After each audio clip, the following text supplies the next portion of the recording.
এখন আর কারো চাওয়া না চাওয়ার অপেক্ষায় নাই বাংলাদেশ। ইনশাল্লাহ আগামীকাল পৃথিবীর ইতিহাসে বৃহত্তম জনসমাবেশ ঘটবে ঢাকায়।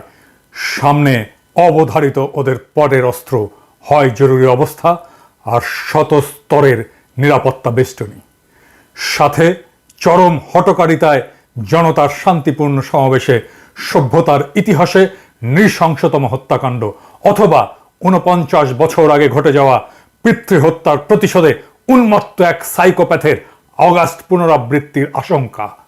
দেশের মানুষ আজ সারা রাত 2 হাত তুলে প্রার্থনা করুক যেন একটি বারের জন্যও তাদের এই আশঙ্কা অমূলক প্রমাণিত হয়।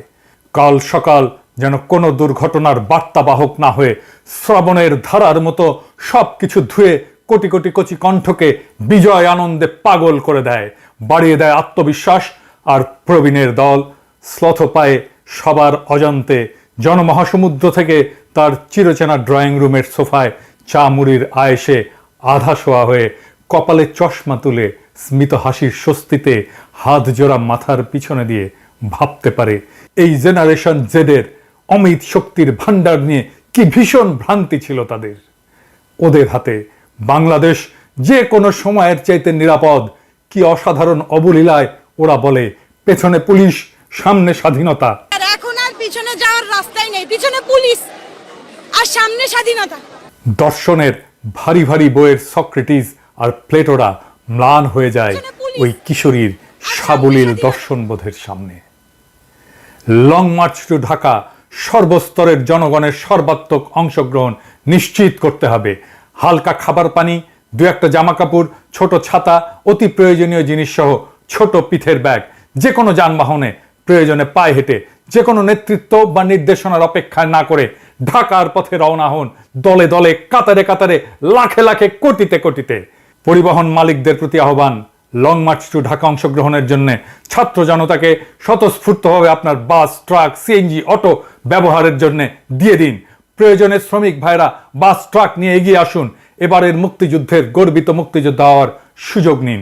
যদি কোথাও কোনো বাধা পান, বাধা অতিক্রম করার চেষ্টা করবেন, না পারলে ওখানেই বসে পড়বেন। ঢাকায় আমাদের বিপ্লবীরা ঢুকে গেলে ঢাকার প্রবেশ মুখ বন্ধ করে দেবেন। আশেপাশের গ্রাম থেকে হাজারে হাজারে মানুষ এসে বসে পড়বেন রাস্তার উপরে, যতদিন পর্যন্ত না হাসিনার পতন হয়।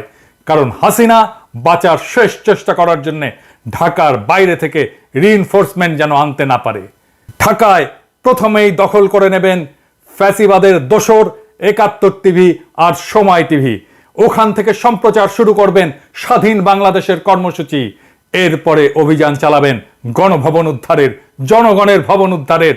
আমরা আর এক সাগর রক্ত পেরিয়ে ফ্যাসিস্ট দানব হাসিনার হাত থেকে বাংলাদেশকে স্বাধীন করব ইনশাল্লাহ। স্বাধীন দেশে দেখা হবে। আপনাদের সাথে সৃষ্টিকর্তা আপনাদের বিজয়ী হওয়ার তৌফিক দিন, আপনাদের উপরে রহমত বর্ষণ করুন। ফি আমানিল্লাহ। ইনকিলাব জিন্দাবাদ।